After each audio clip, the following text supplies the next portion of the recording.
Broadcasting in it? Oh, yeah, it's not working. Gotta go in over here.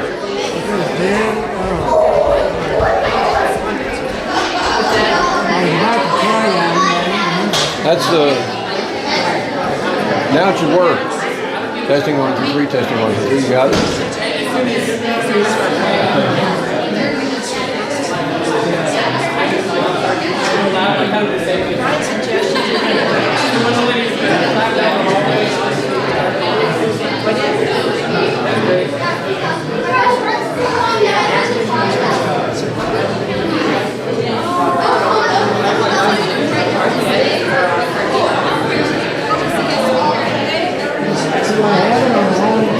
Put in here, it's supposed to be on the side,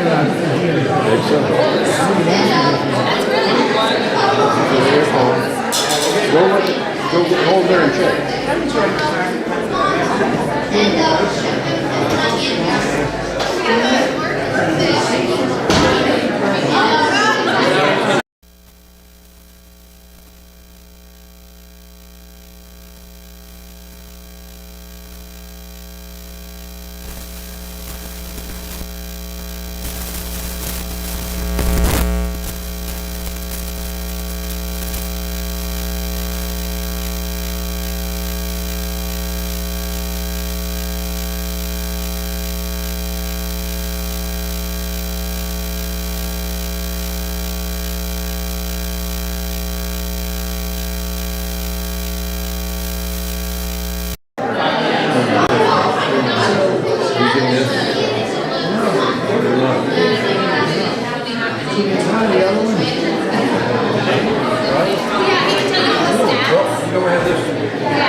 Testing 1, 2, 3 to 1, 2, 3. Can you get that one? 1, 2, 3, 1, 2, 3, 1, 2, 3, 1, 2, 3.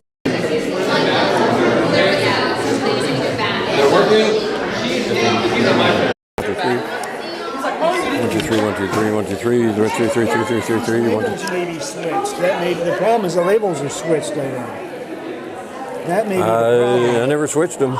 This says HDMI 1, and that's Right. when it's HDMI 2 that's picking you up. Speaking of, Is it picking this up?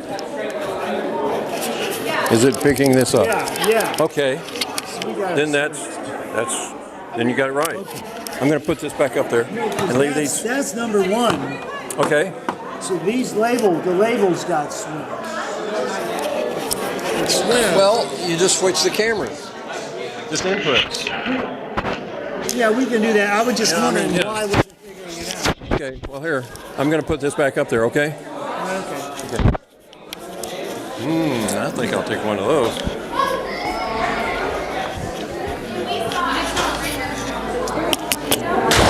Okay.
Not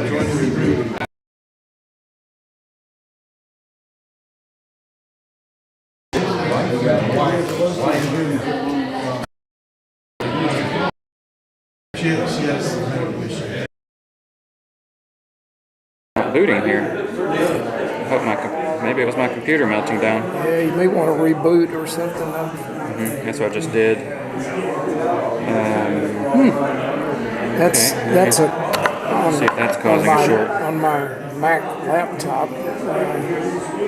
Just get it working here. Now it's that camera. It picks up everything in the room.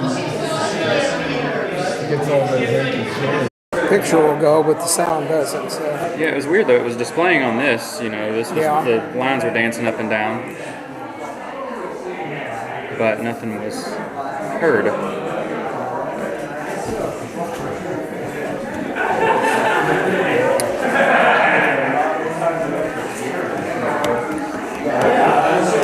yeah, sometimes a reboot is just the magic cure for when all else fails. So, but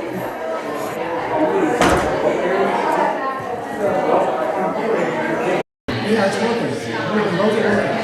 Well, right now, I'm on the broadcast, I'm getting both cameras. I'm getting the audience and I'm also getting him up there. I didn't know how to tell locals. Well, there's a lot of room noise from that camera. Yes. From the Sound volume is up. okay, the sound's coming out here instead of going. Now let me see if I can do one thing at a time here and Yeah. add HDMI.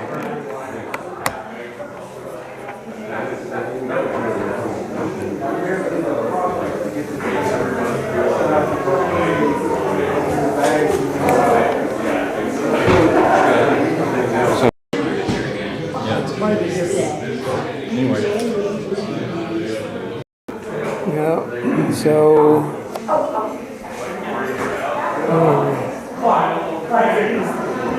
And I switched to this cable to see if it was something with the cable. I was using that one, so I tried that. Okay, so that I think indicates that we are getting sound out of here to the projector, from the projector back to the sound system. So let's see.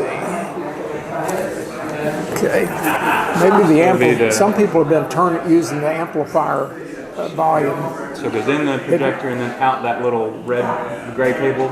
Yes. Back to- Now, have you gotten any sound at all through these speakers? Just testing. Yeah, So, that's working. so it's something with the wire between there and the amplifier preventing. So what's going on? Can't get sound through the projector.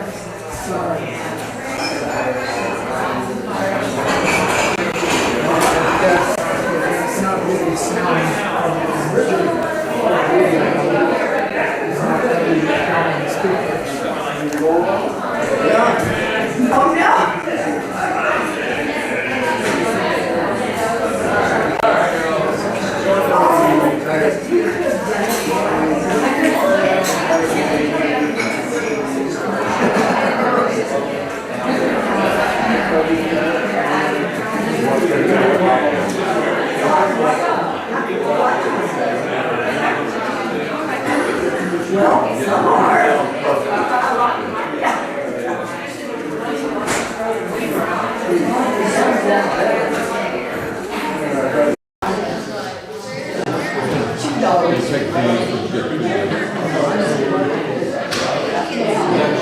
that camera.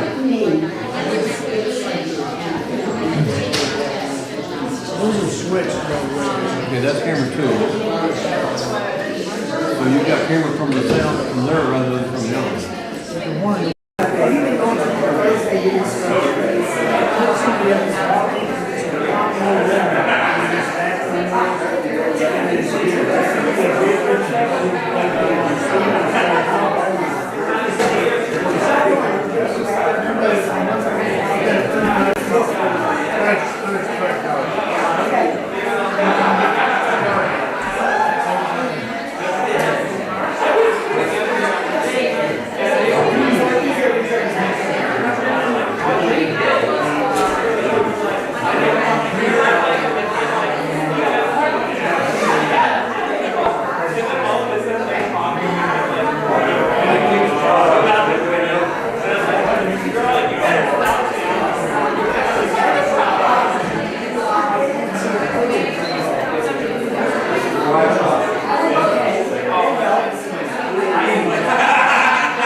cable goes in.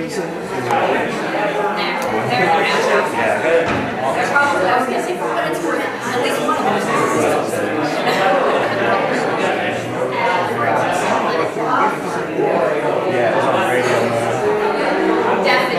Just gotta figure out. It's got radio, it's got line.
Hey everybody, thanks for waiting through our technical issues that we typically have, and welcome to the Arkansas Society of Freethinkers monthly meeting. Today we have a series of special guests to give you guys a free thought of the day, a member story, a skeptical sidebar, and then we'll go into our main speaker today, Norm Berner, with Keep Little Rock Beautiful. So without further ado, as our standard disclaimer, ASF is a diverse organization with 501c3 status. We can't advocate for specific candidates for public office, but we can advocate for causes and things to make the world a better place. So everybody knows where bathrooms are, and everybody knows where to be. So without further ado, I will announce our free thought of the day, which comes to us from Jim Lindsley. Jim, come on up.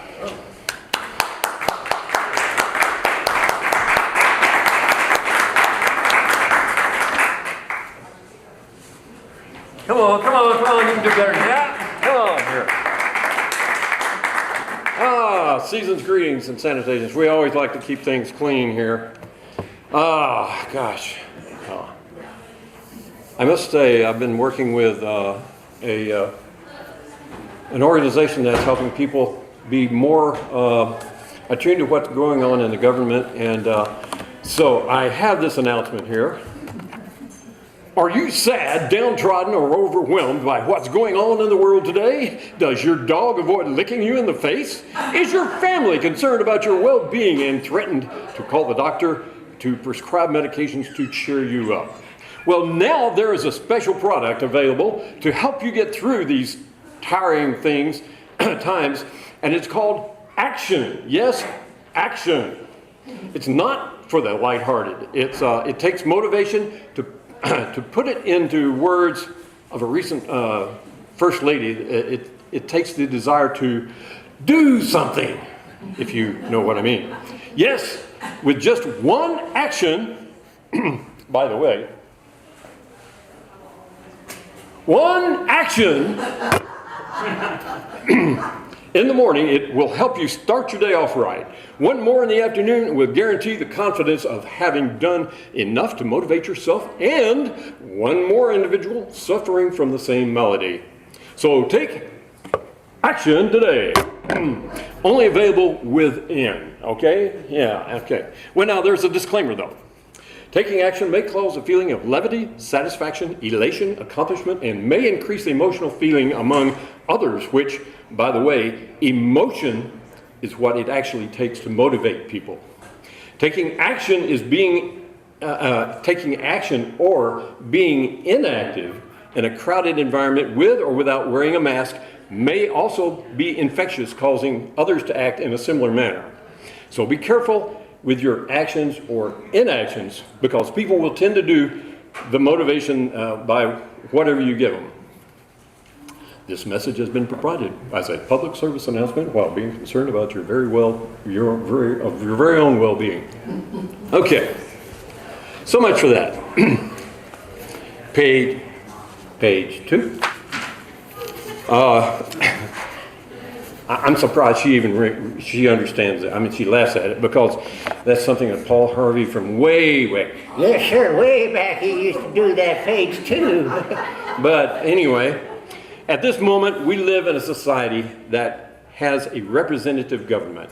And in order to get things done, we go through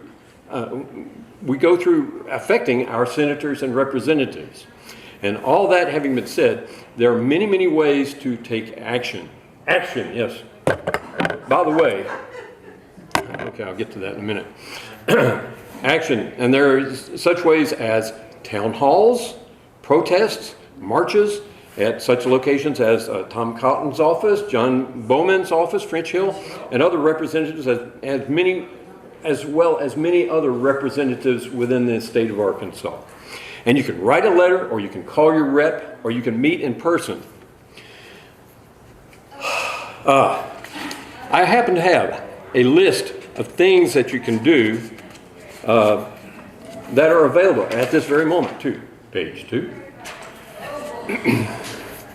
Upcoming events that are happening. As a matter of fact, This coming, as a matter of fact, there have been a bunch of them. I don't know if y'all know about the protests, the marches, and the proposed town halls. It seems like the town halls that we've been trying to have, our senators and representatives have been ignoring. It seems like that may be because the current administration in the federal level has been encouraging our representatives and senators not to talk to the people, not to have town halls.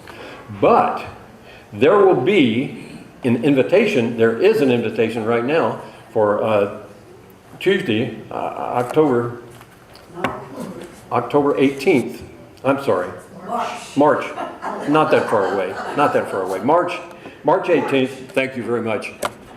What's it called? A peanut gallery, I think. Anyway, 6 p.m. for both Senators Cotton and Boozman, or as I call him, Boozman, but it's just a matter of pronunciation. And Representative French Hill have been invited to a town hall at First United Methodist Church in downtown Little Rock, 723 Center. That's 6 o'clock this coming Tuesday, I believe it is. And also on the 18th, there is a protest. That's also on Tuesday. A protest at the square in Monticello. So if you can't make the one here in Little Rock, there's something else going on down there. Wednesday the 19th, there's a demonstration for no taxation without representation at Tom Cotton's office, 1401 West Capitol. And on Thursday, March 20th, there's a meeting to protest asking for a town hall with French Hill at 1500 North University. And by the way, there was one last Thursday which I attended. There were about 250 people there. It was a nice little showing. And I don't know if you know this or not, but he didn't show up. What can I say?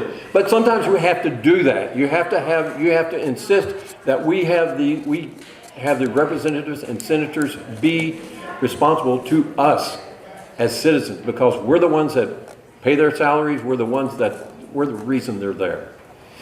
There are several others around the state, and there's one on the 20th, there's a town hall meeting on the 20th, there's on the 29th, and at the Capitol there's a Stanford Action, there's one on April 5th, and so on. There's going to be more, I'm sure. But at any rate, page 3. Yes, and that's when I get to play a video. I've been, maybe we can have, by the way, this magic bottle of action, I can punch that, yeah. If you'll man that, make sure it's loud enough. This bottle of action, I bet you're wondering what the W stands for. It stands for way to go, you know. Okay. Anyway, I've been working with Gail Choate and some other people, doing some video for them and trying to get some effective messaging out. And this is one of the videos that I've produced. And there's some information mentioned in there. If you need to get that, I can certainly get that to you if you don't have time to write it down on the screen. So if you will play it. Oh, there we go. There we go.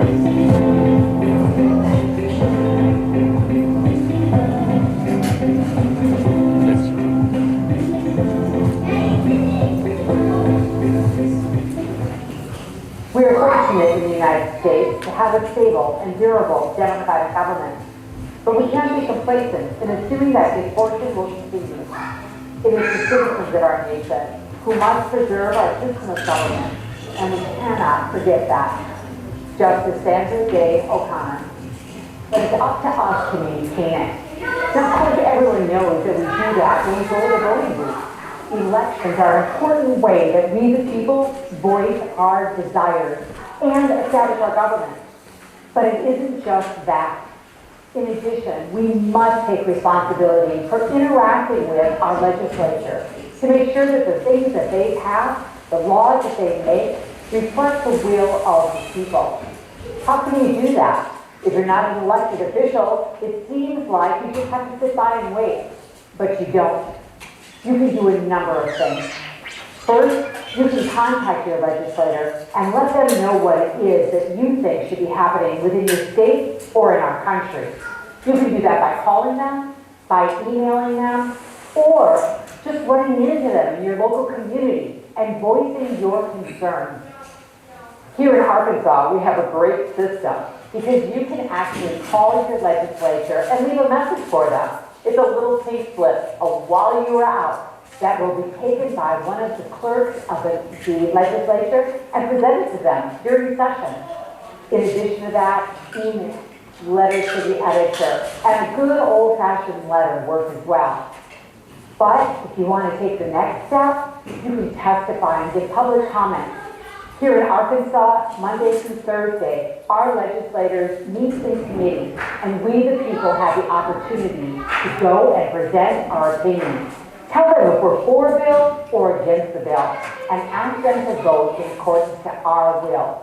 We have to always remember the legislature is here to serve us, but it's up to us to tell them what we need them to do. Another way to make your needs known is to participate in rallies and protests that are held periodically throughout the area. Here in Arkansas, we often see people at the steps of the Capitol with signs demonstrating and making sure that both the media as well as our legislature knows what it is that they think should be happening. Protests, though, can also take very small forms. Sometimes it's as little as not buying something you normally would buy or supporting someone that you might not normally support. All of these add up into actions that are helpful and that can actually make a difference.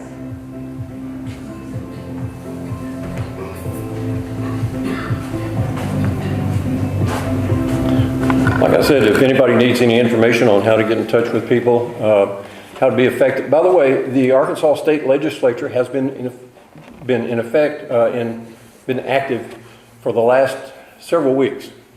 And I think there's still a week or two left, and they may,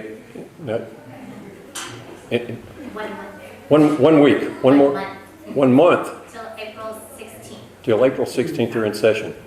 And you can call the state capitol and ask for to leave a message with your state representative or your state senator in regards to what you believe they need to be doing or not doing. It could be the case. And Lila's I think her name is Frank. That's right. It's Frank. Lila is not here. Anyway, you can get in touch with some people here in the audience, and they can probably help you as well. There you go. If you need to get in touch with it, holler at me. I'll get you some information on it. Thanks. You need that, don't you? Thanks, Jim.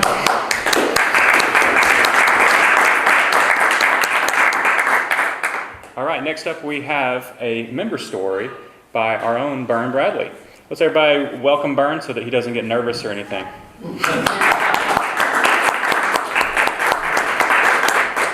Thanks, sir. How many of you are familiar with dihydrogen monoxide? Some of you are way ahead of me. Di meaning two, hydrogen meaning hydrogen, oxide meaning oxygen, mon meaning one, monoxide, dihydrogen monoxide is H2O. I put a picture of this bottle on a hiking group, and I said that I owed all my success in recovery from heart surgery to dihydrogen monoxide. And immediately had two different people criticize me for encouraging people to use chemicals in recovery and in getting in hiking shape. The last time I was here, I talked to you about my heart surgery. Had a picture of the valve that was going to go in, had a picture of the procedure, had the valve put in. It'll be 3 weeks ago Wednesday. Excuse me, 3 weeks ago Wednesday. They told me for 3 days, don't do anything strenuous at all. Sit and relax. I did that pretty much. I was able to drive the next day. Didn't have any problems with that. And my instructions were to walk 10 minutes at a time, a couple times a day, and that's just not enough time for me. I did that for 2 or 3 days, and it didn't feel like I was getting anywhere. So eventually, about 5 days into it, I just decided I was going to walk. So I walked a mile. I had not walked a mile in less than about 35 minutes in over a year. And the first mile I walked in 23 minutes. The second one I walked in 21 minutes, and the next one I walked in 19 minutes. My weekly long hike is usually on Saturday mornings at Two Rivers, and my plan there was to go 4 to 5 miles. However, I was joined there with some pilgrims, and these are people that are planning to hike or walk the Camino de Santiago in Spain and Portugal. That's 500 miles. The one they're going to do is 500 miles. Now, granted, it's on roads and it's not through the woods. 500 miles is a long way to go. So I said, how far do you want to walk today? And they said, well, we'll just go. And one of the leaders decided he wanted to go out the long way and come back. And we went past the garden plot that his wife is growing out there. And we ended up walking. And my problem was not that I couldn't walk very far. I could walk a long way, but I had to stop. There's a difference between being short of breath and breathing heavy. When I walked, I was breathing heavy. When I was still trying to recover, I was short of breath. And it's a difference. And the thing is I didn't recognize it for a couple of years. But Saturday, I was breathing heavy. But we ended up having a pace of 23 minutes and 10 seconds a mile for 7.08 miles. Wow. And I owe it all to dihydrogen monoxide. Thank you.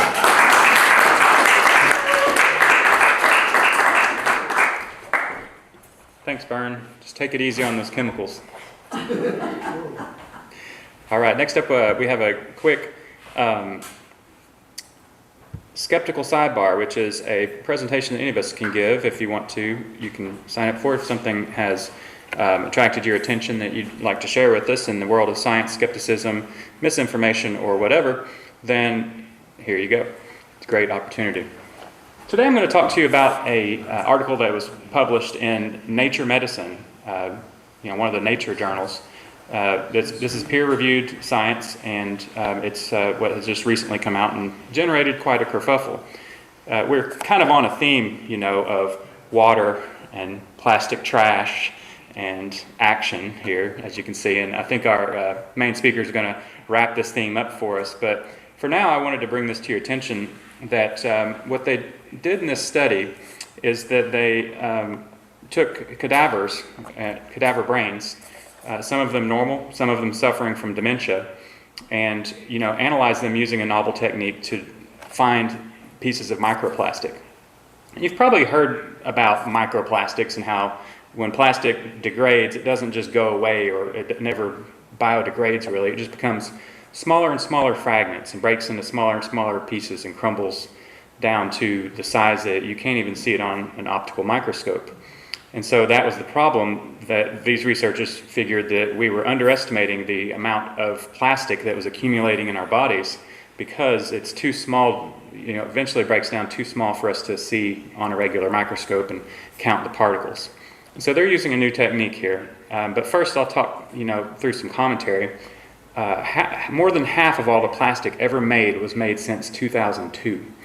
So there's something going on with our lifestyle as a culture that we're using increasing amounts of plastic, especially in the last 20-something years. And there's reason to believe that the brain in particular is an organ of the body that's going to accumulate these plastics. And some of these, they break down into a size that is so small that it's described as 2 COVID viruses side by side. And that's how small a particle of plastic can be that can get into your bloodstream and lodge itself inside cells of your body. And what are they doing? Who knows what they're doing? We don't know. This is emerging science. They absolutely do not know what's going on. So this particular study, they, as I mentioned, visual microscopic analysis can't find all the microplastics. You can only see the biggest chunks in your body. And so they used a process called pyrolysis gas chromatography, a form of mass spectrometry. I hope I pronounced all that right. And they were looking at between 20 and 28 human cadavers. They did it once in 2016. They did it again in 2024. And they were looking at samples from the liver, the kidneys, our filtering devices, and also at the brain's frontal cortex, the area that tends to get plaques when you get dementia.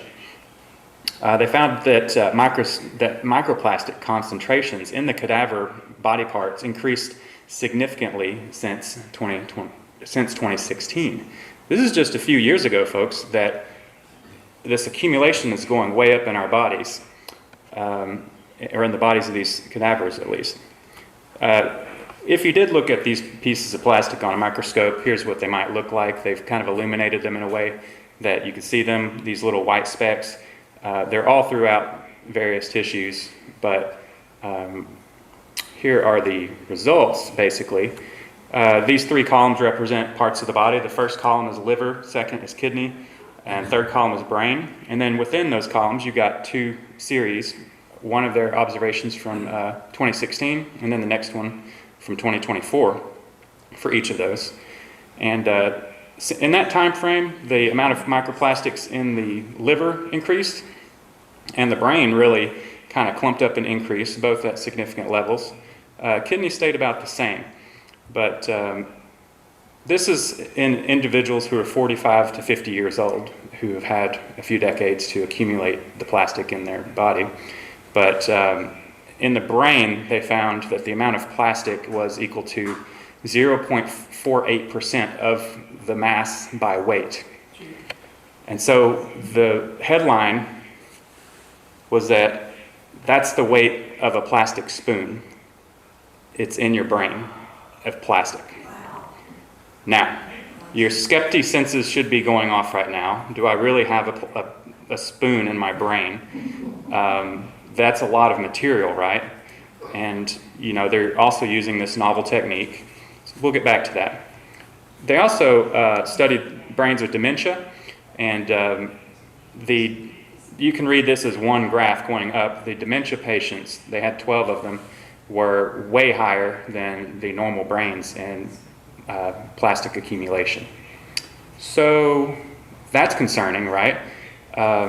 They aren't claiming that this is a causal relationship because they already know that dementia involves a breakdown of the blood-brain barrier, and more things can get in when you have that illness.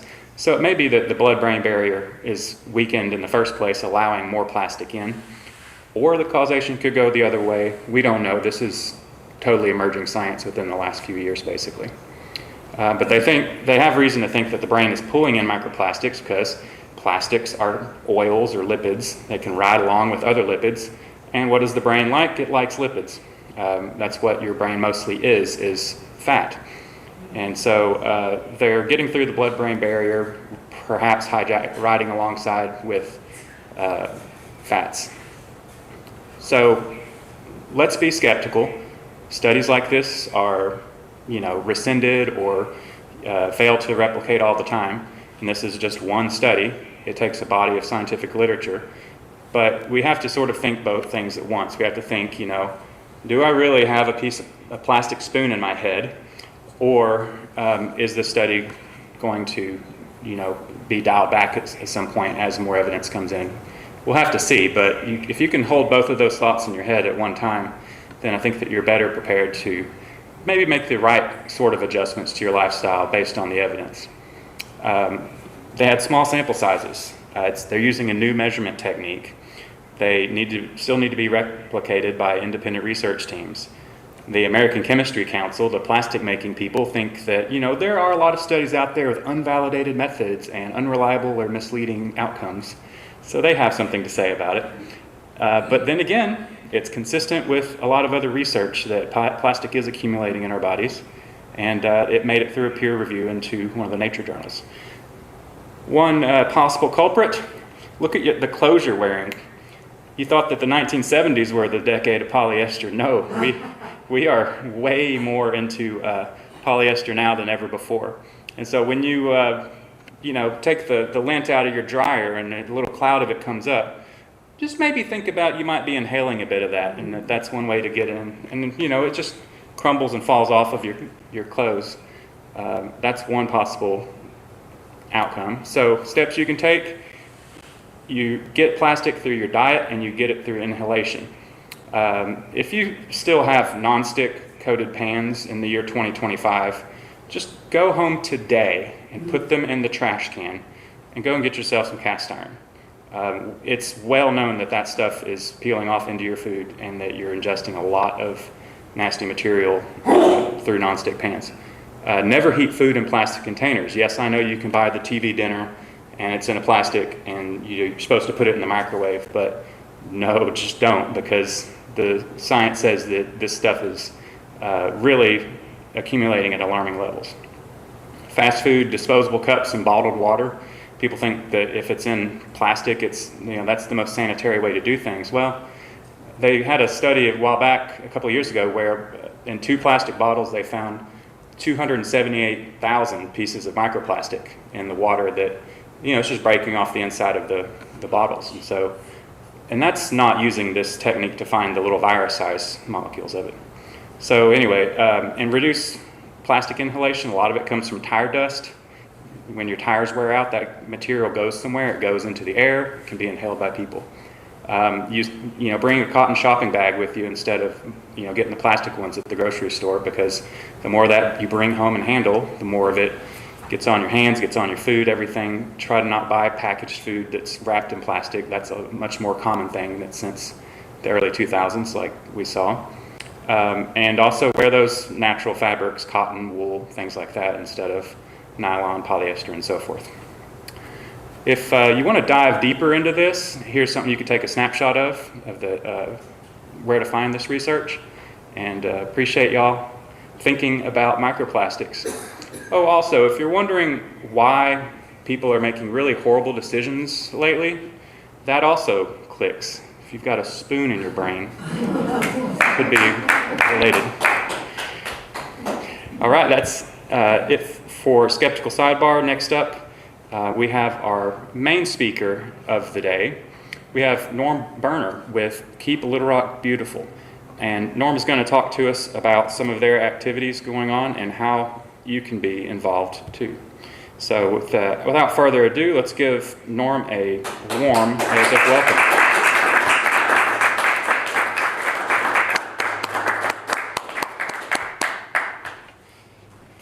All right, thank you. Just arrow down. Which one is it? Just hit the down arrow. Down arrow, okay. Well, hi everyone. I'm a volunteer. Everybody with Keep Little Rock Beautiful is a volunteer. We're on a working board.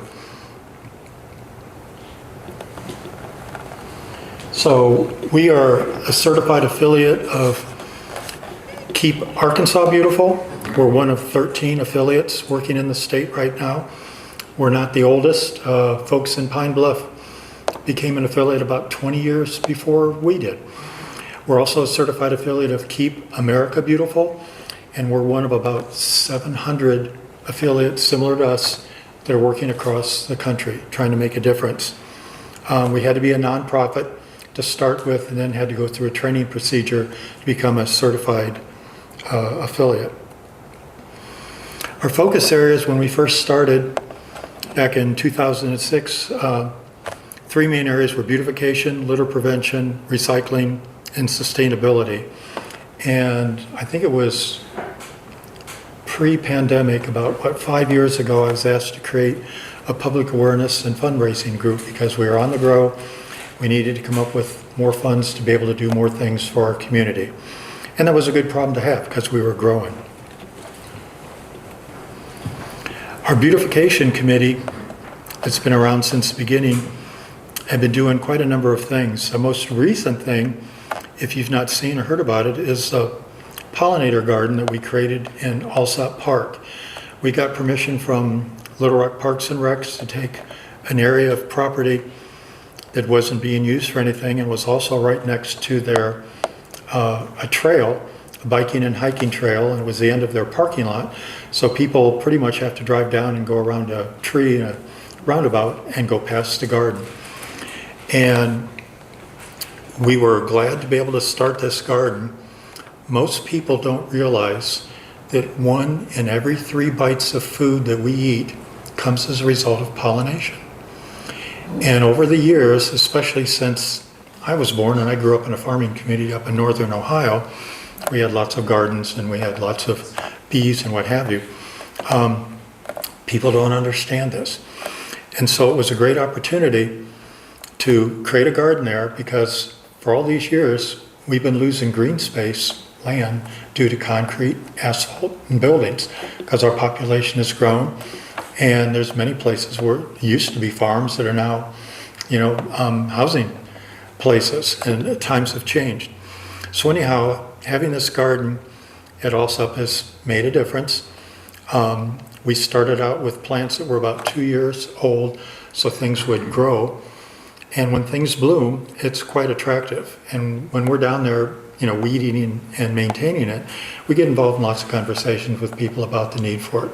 And we tell people, hey, if you have your own home and property, instead of mowing everything, take a portion of it and plant some native plants to make a difference, because we need the pollination. The other thing our beautification committee did a number of years ago was create the Rainbow Bridge program. And our first Rainbow Bridge was at MacArthur Park. We got permission to build a bridge there. And a long time ago when I was in the Air Force, I had a home base in Europe, and it was in England. I was supposed to be in Vietnam, and they made a mistake. So anyhow, I went to Europe. I was able to travel to every single country, and I worked there and just traveled. When I was in France and in Paris, I saw where people were hanging locks on fences to honor or memorialize their pets. And a number of years ago, I was talking to our beautification committee, about that, what I saw, and we came up with these round pet tags that list the name of your pet and the year of 4 digits of birth or death, or if they were just born, hadn't died yet. And we had people purchase these, and to honor, memorialize your pets, it's made a difference. And we did it right between the 2 dog parks up there, so it was a good place to start it. But many people who don't have pets don't understand that they're like a family member to you. Makes a difference. And so the people who have spent a small amount of dollars to buy a pet tag to have it mounted there appreciate it. Well, we've since grown, and we have one now at Little Rock Animal Village.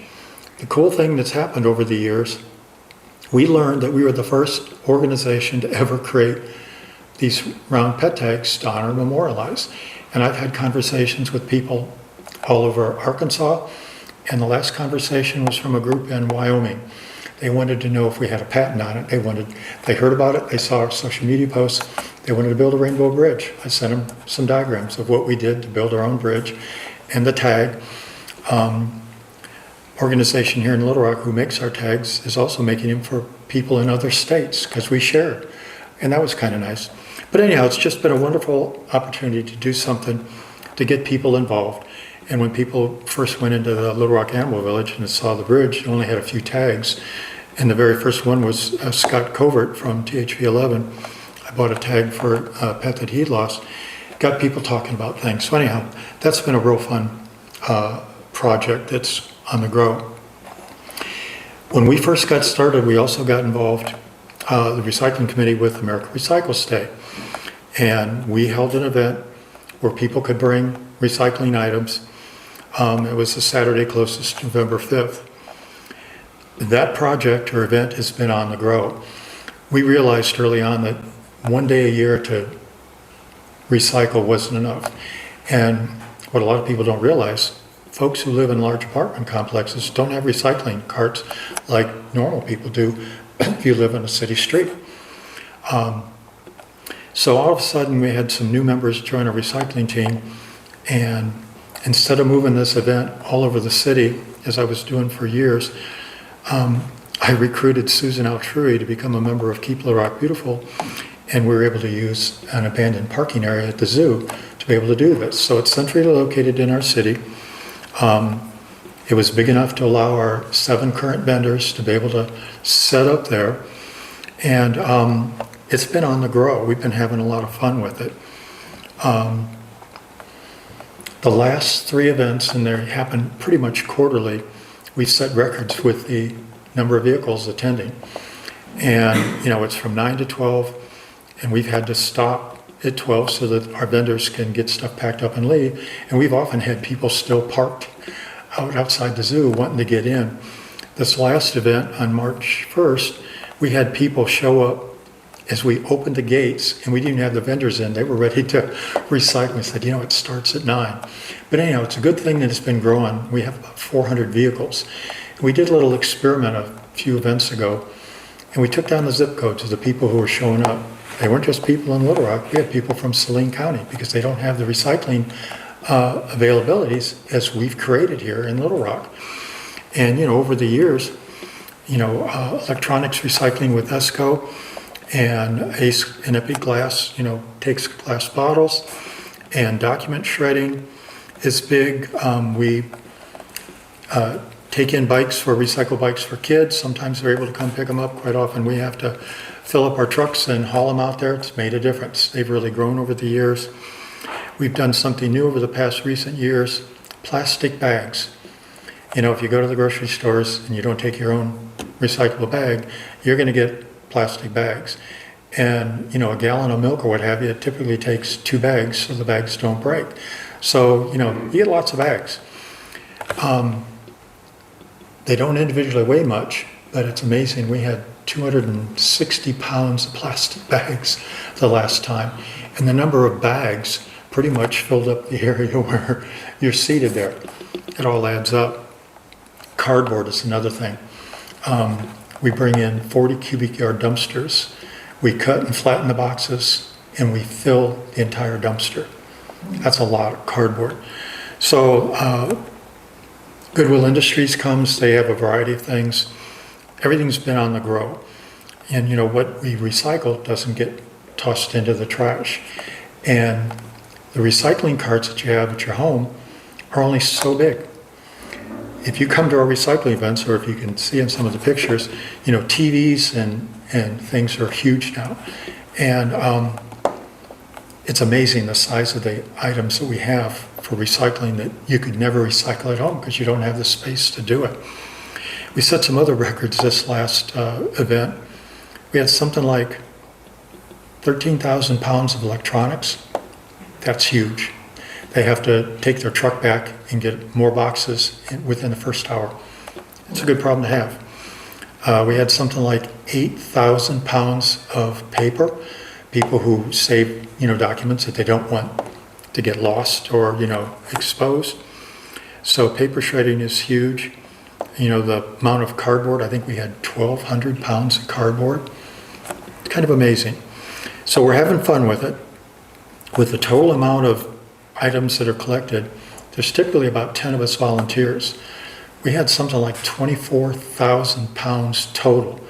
So that's each person. It's too much for me anymore. My body has changed. They handle more than a ton each to carry during a 3-hour period of time from the people's vehicles, because we try to make it easy for them. We have some people older than me and, you know, situations where they can't really get out to do that. So it makes it nice for them. We even get some students to come and help out, so we got young kids. But that's a lot of material that we're saving from the landfill. So volume-wise, I mean, you know, more than fill this room multiple times. It's a lot of stuff, a lot of trash.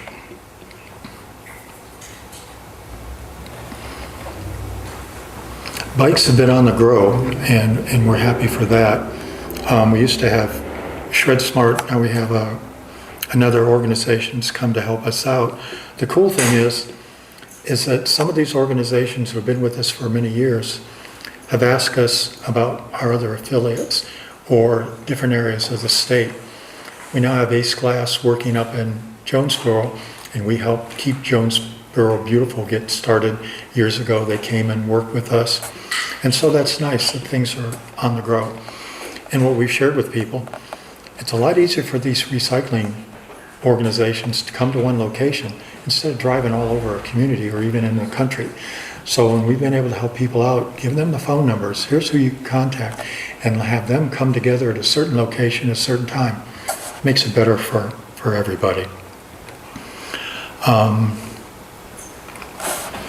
Litter Prevention Committee early on got involved with our city's Public Works Department for the Adopt a Street program.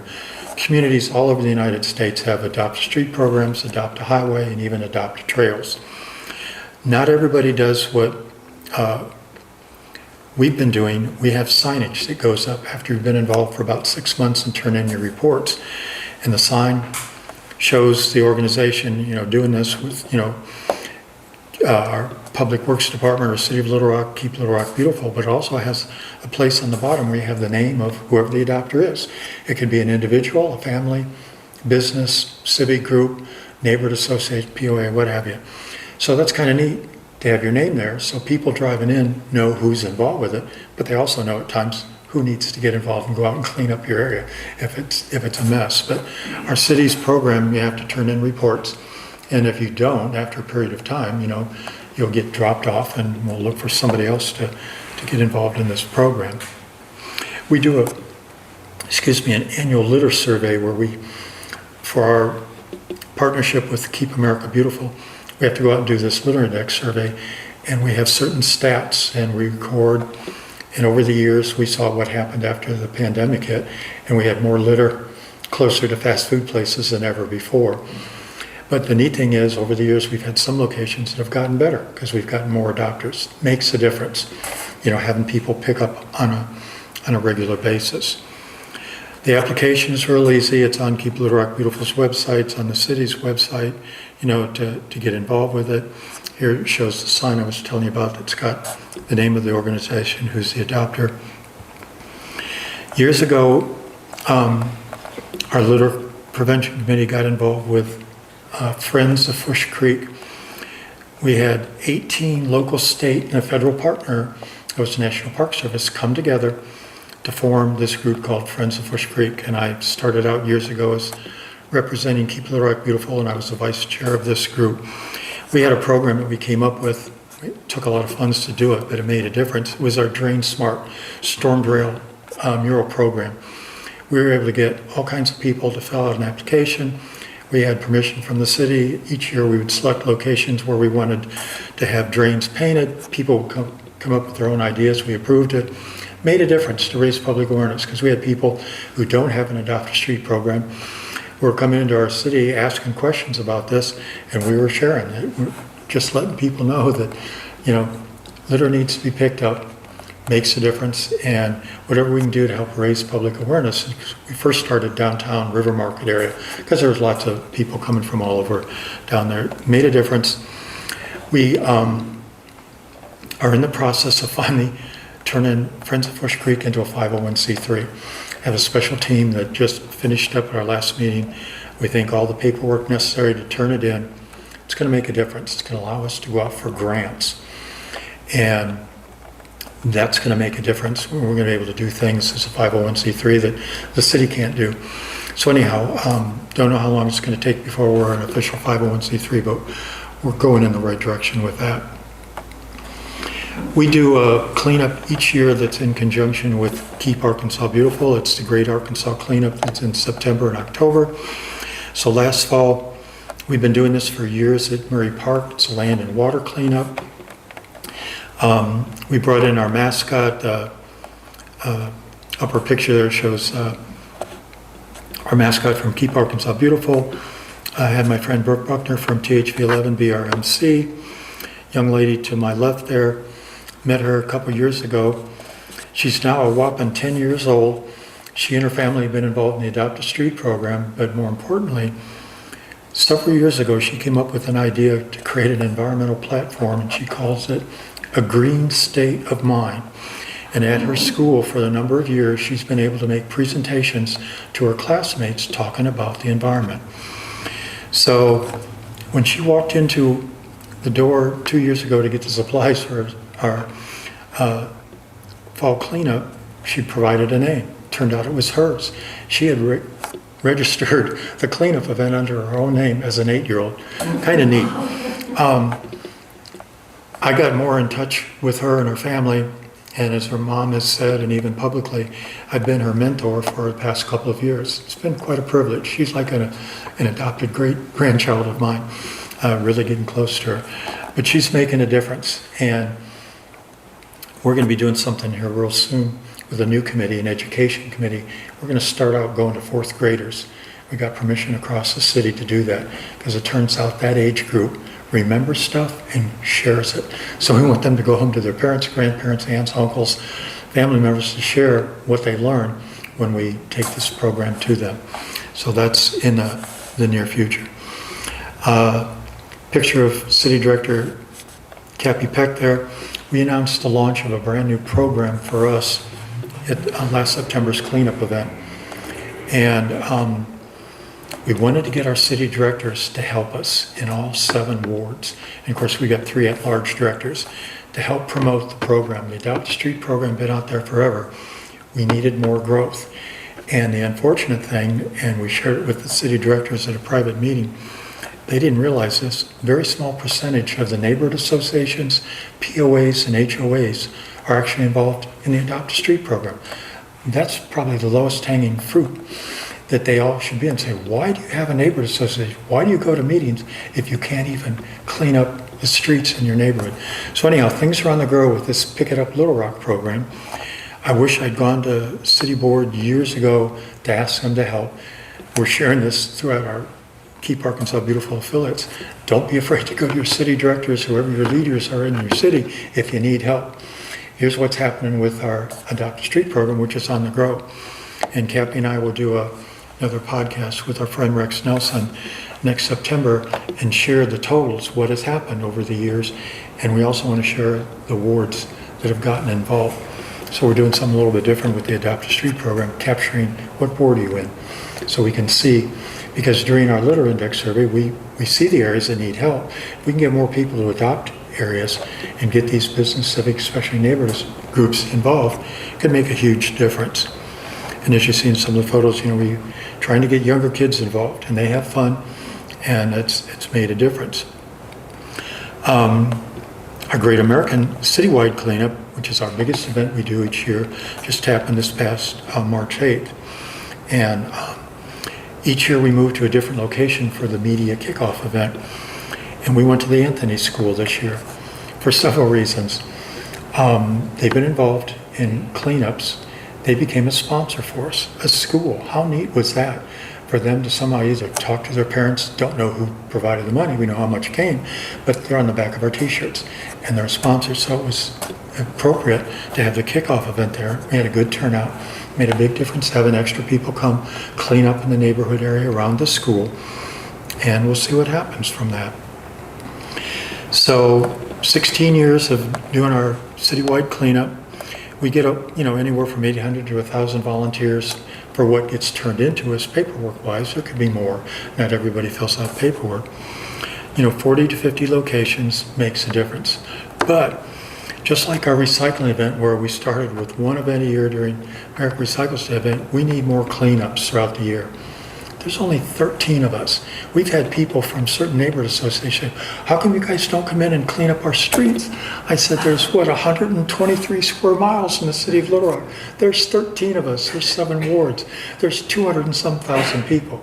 You expect the 13 of us? I said, our core group, they're all around my age. I said, we're not gonna be here forever. We're trying to get younger people involved. But anyhow, guess what? They're now involved in our Adopt a Street program. I won't say who it was. They get involved in our citywide cleanups, but they learned that they needed to get involved. They didn't do anything. Why come to a meeting if you're just going to cry and whine and you don't take any action? That's where the difference happens. So we'll see what happens over the next year's time, how many more people we can get involved. We don't know where we're going to go next year to do our kickoff, but sometimes it comes up at the last minute. But obviously our primary focus is litter. And what people don't realize, litter turns off people who live in our community. It certainly turns off tourists. And businesses who want to move into an area, I saw firsthand 2 decades ago where a huge organization got turned off. They flew into Little Rock National Airport, rented a vehicle. I spoke with them at the airport when they came. They drove into the downtown area and got turned off because streets were heavily littered. We have a wonderful group, our ambassadors who take care of the downtown area. But to get there, you got to drive through many streets past trash, and we're trying to get more people involved so we don't turn off tourism. The one thing that I've been involved in personally and with Friends of Bush Creek since we announced or had the ribbon cutting, Southwest Trail. That 60-some mile trail that's going from Little Rock Central High through Pulaski County, Saline County. It's going to end up or start, whatever way you go, at Hot Springs National Park. And there's been some recent stuff posted. The historic bridge in Saline County is coming back into play. Years ago, we did a cleanup event out there so we could show people where we wanted the trail to go through. Very unique bridge. But anyhow, we're going in the right direction. More people are going to use the Southwest Trail than the people that are currently using the Arkansas River Trail. That was a wonderful trail that connected Little Rock, North Little Rock, but there's a lot of asphalt and concrete, and that trail doesn't change. The trail that's going to go through our huge Fush Creek urban wetlands, going to be the most expensive portion of the entire 60-some miles, most unique.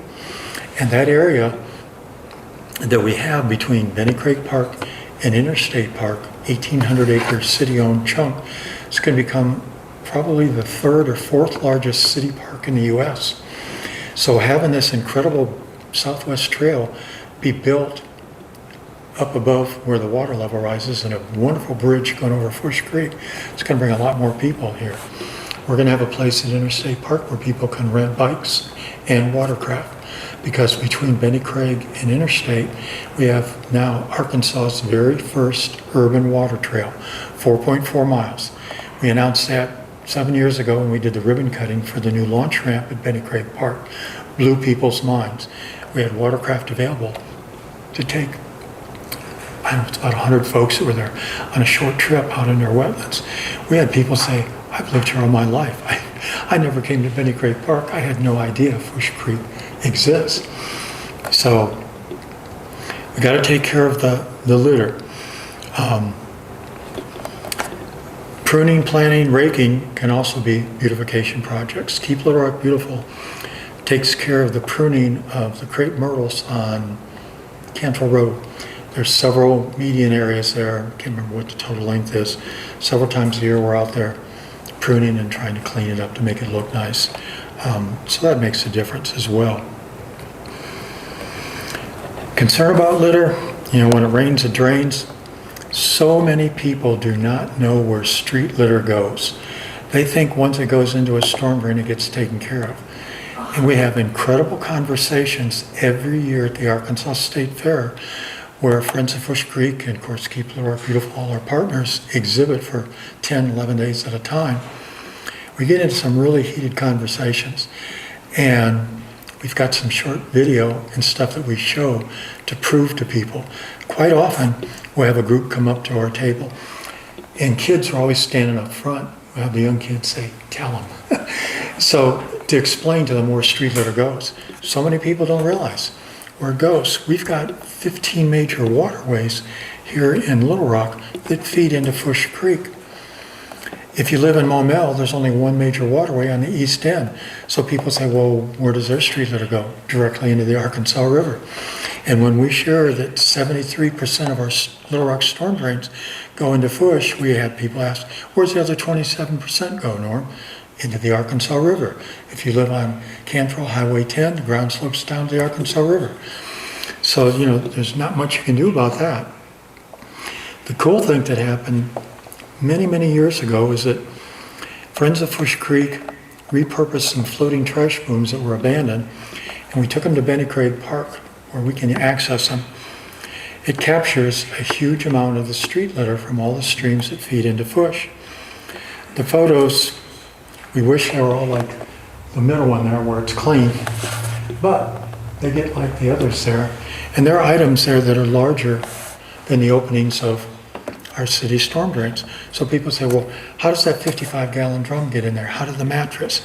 This, that, and the other. I said, illegal dumping. We're 108,800 acres of wetlands. We got many streets that dead end into our wetlands. When the water level raises, the trash goes in. And it can be your mattresses, your furniture, your beds, the 1 gallon, 5 gallon, 55-gallon drums that have chemicals in them. So, makes a mess. What people don't realize is that street litter harms the environment. It harms plants, animals, birds, trees, fish, aquatic life, and water quality. And years ago, I created a research program to do that, and I started working it on myself. And then a situation happened, and my big sister passed away. And I called back to a friend here at UA Little Rock, told him what I had started. I said, how about if we can get some students to do this project? And he said, can I call you back in a day or two? I said, sure, I'm going to be out for about a week yet. So my professor friend calls me back and he said, what do you think if we have an intern work with Keep Little Rock Beautiful and you and whoever other on this project? So they worked for an entire semester. Shortly after they finished up the project, we had the opportunity to present a workshop at NUSA, Neighborhoods USA. NUSA came back to Little Rock for the third time in the 47-year history. So several of us, and I'm a member of NUSA, put on a workshop. We had people sitting in the aisle with their phones videoing what we were showing. We said, hey, we're an all-volunteer group. In a couple of weeks, we'll have this on our website. So we've been able to share the information about how street litter, which whatever it does here, it happens all over the world. Just depends how much, depending on what type of litter you have in various places. So anyhow, our trash boom program has really gotten a lot of notice. Every second Saturday of the month, Central Arkansas Master Naturalists who've adopted it do a boom blast, a trash boom cleanup. We go out on watercraft so we can get inside these 200 feet worth of booms. We have people clean up on the land. Open door outreach helps us on a regular basis. So the young man sitting back there knows fully what I'm talking about. What happened is that our Keep Arkansas Beautiful colleagues learned about this, came out a few years ago. Last year they created a grant program for 5 organizations across the state of Little Rock to be able to purchase floating trash booms to do what we're doing. It's a visible thing.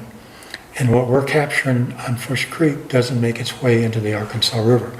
We can't put a trash boom across the Arkansas River. It's a navigable waterway. Fish Creek is a navigable waterway, but where we have our booms, we've got a space so you can float around it. It makes a difference. So anyhow, Keep Arkansas Beautiful wants to increase their grant side. They just have to get more money. But it's being shared nationwide. The other cool thing that I just learned about, I had a phone call from Keep Arkansas Beautiful. This coming summer, they're going to host a special conference here in Little Rock. It's for state leaders across the U.S. And I was told by Mackenzie, our director of Keep Arkansas Beautiful, there are going to be 50 leaders, give or take, coming to Little Rock. She wants me to help them with some outdoor projects. We're going to take them to Benny Craig Park so they can see these trash booms. We're going to bring in watercraft. Hopefully the water level is up so they can get right out there to see firsthand what's out there. Plastics are immense. And also styrofoam food containers. So anyhow, if the water level is nice, we're going to take them on a float trip through our 1,800 acres to Interstate Park. Hopefully this could become an official city park by then. So they can go back and say, hey, I just took a float trip through third largest city park in the U.S. And what many people don't know, our neighbors across the river in North Little Rock currently have the 4th largest city park. They're 200 acres smaller than us. So Central Arkansas, and now with our Southwest Trail, are going to have 2 of the largest city parks in the U.S. We're going to have probably the most unique. You're not going to be able to drive through it, no restrooms, no parking lot. The water level can change 16 to 18 feet when it rains hard all over Little Rock, and all these creeks feed in the water. And so we've got markings on the trees down at Benny Craig Park and other places where the high water level is. It's mind-boggling. And the entire park is almost flooded. There's hardly any space, so that's why We don't have any dumpsters there because we don't want it to float in the bush. We haul everything that's removed from the trash booms 5 miles away to Interstate Park to dumpsters. So that's extra work. Pick it up out of the trash booms, float it back to the launch ramp, put it in our vehicles. We also weigh it. That's been a unique thing that CAM did. Plastic doesn't weigh much, neither does styrofoam. Two of our most common littered items that we capture. We filled up 3 pickup trucks filled with bags and only had 400 pounds of weight. So that goes to show you, back to the plastic that he was talking about and all the particles, it's immense. Plastic is the most littered item in our oceans because it floats in. Over the years, especially since I grew up, our milk was in gallon glass containers, even orange juice, other things like that. Soft drinks used to get a nickel for returning, the bottles back. That's how we made money as young kids. That's all changed. You don't find much in the way of glass anymore, and more plastics. So anyhow, we're trying to make a difference with our floating trash booms, get more people involved. We need more neighborhoods and anybody to help us with our cleanup events all throughout the city. We want more people to get involved. Our annual cleanup's real easy to fill out paperwork. We can do stuff online now that we didn't have years ago. And we put our sponsors' names on the back of our t-shirts so we can promote, share who's helping us. Makes a difference. But also just having our volunteers be able to get a t-shirt. It costs money to do that. And we buy up to 1,000 of them each year. The other thing we do is we're purchasing gloves, safety vests, litter grabbers, especially at my age, it's hard to stand, let alone bend over. But the litter grabbers make a difference. And Unger, U-N-G-E-R, makes the best litter grabber that I've ever used. I have some that are 12 years old that still are in great shape, and they're sturdy. They can pick up the nastiness that we find, out in our wetlands. We use Little Rock Public Works and Republic Services provides us dumpsters.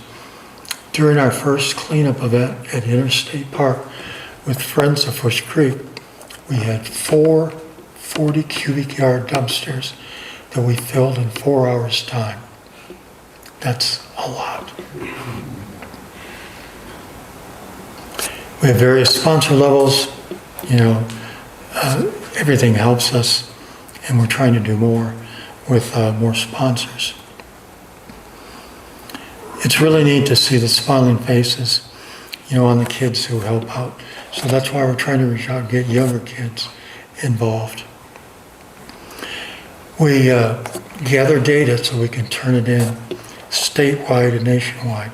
That's how we get the trash bags and other things when they see how much is needed. We've done our kickoff sites all over the city.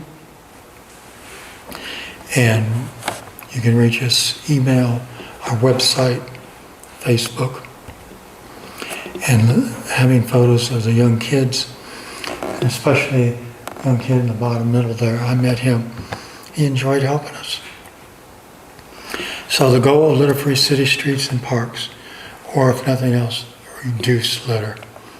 We have a big difference to make. So if you have any questions.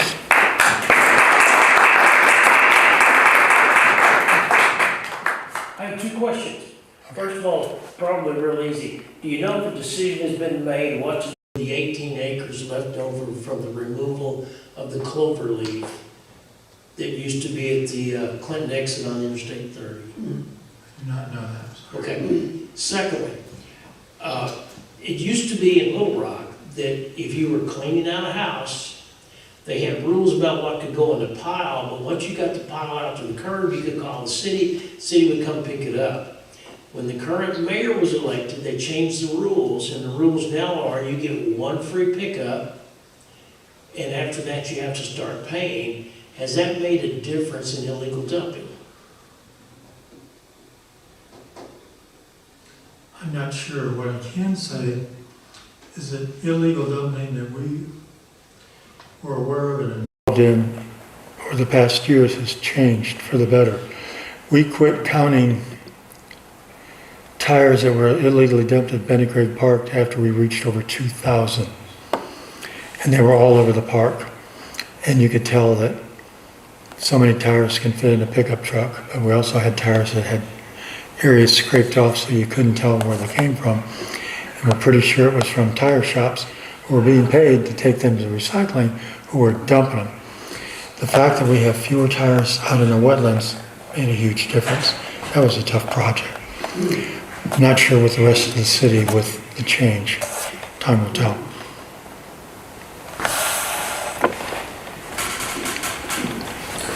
So you mentioned that you can adopt a street through Little Rock Beautiful. So my understanding is that if it's a highway, the state of Arkansas has a adopt a highway program, but for the city of Little Rock, Keep Little Rock Beautiful administers the program to get adoption on. It's a public works program, and within the Public Works Department, the Adopt a Street program got transferred over to the Little Rock Sustainability Group, who now has 2 employees, and they're making a difference. And you can either go through us or, through them. They're the ones who coordinate, the program, receive the data whenever you do a cleanup and annual reports. Okay. But it used to be one person in Public Works, and so when we partnered with them, it added a dozen or so people for the public awareness and helping them out. But now that it's changed within the Public Works Department, they're able to do a lot more with a second staff member. We're happy for that. Okay, that's something that we as an organization are interested in doing.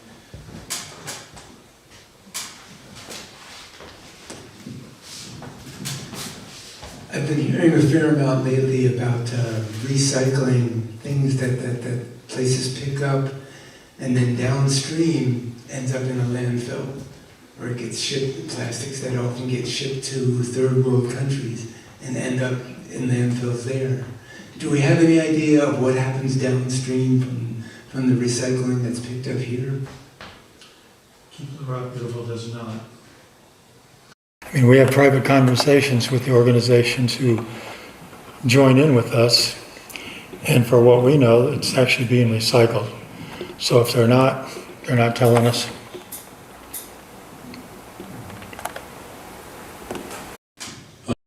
You said you deal with HOAs. I live in a HOA. How can an HOA work with you?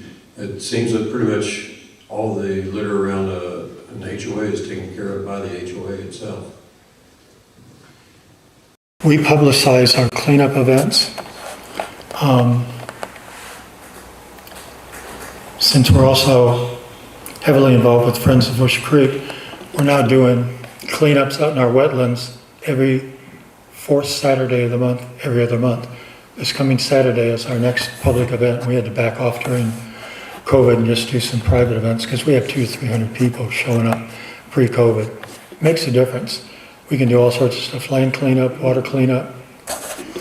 And we also have a 1 mile section of South Arch Street out by Interstate Park that we are involved in their Adopt Highway program. We do that every other month on the 3rd Saturday. So we need lots of help there. How far up a feeder would you go in Bush Creek? Because we've got some little ditches, I guess, you go feed into Bush Creek out there. The question was how far up into the feeder, the ditches and such as that feed into Bush Creek do you go? We've focused our area between Benny Craig and Interstate, but we do have other people who, live on some waterways that, help out on their own, which is nice. Just reduces the trash, it makes its way to Benny Craig. Anybody else have a question? Examples of these types of organizations that are at the larger than the city but smaller than the state level. I live in a rural area, so having an organization like this in the town that I live in would be fantastic, but there's a ton of unincorporated areas, and I mean, where there's like literally their county, and that's it. And I mean, and you can have whatever you want in your yard there, and dump whatever you want in your yard there. But like those types of organizations, like maybe at a county level, or in a particular area, maybe that's larger physically, like takes up more physical land space, I guess. We've had people reach out to county leaders to either get people involved or to pick up whatever they've collected. And they've been able to do that. Just takes a phone call.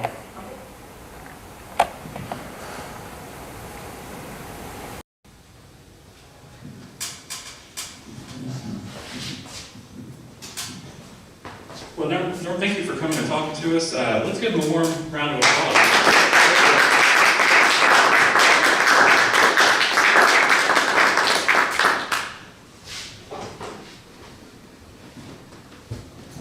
All right, well, thank you everybody for being here today and for going through our technical difficulties. So I'm looking at the meetup.com app, which you can download on your phone to keep track of ASF events.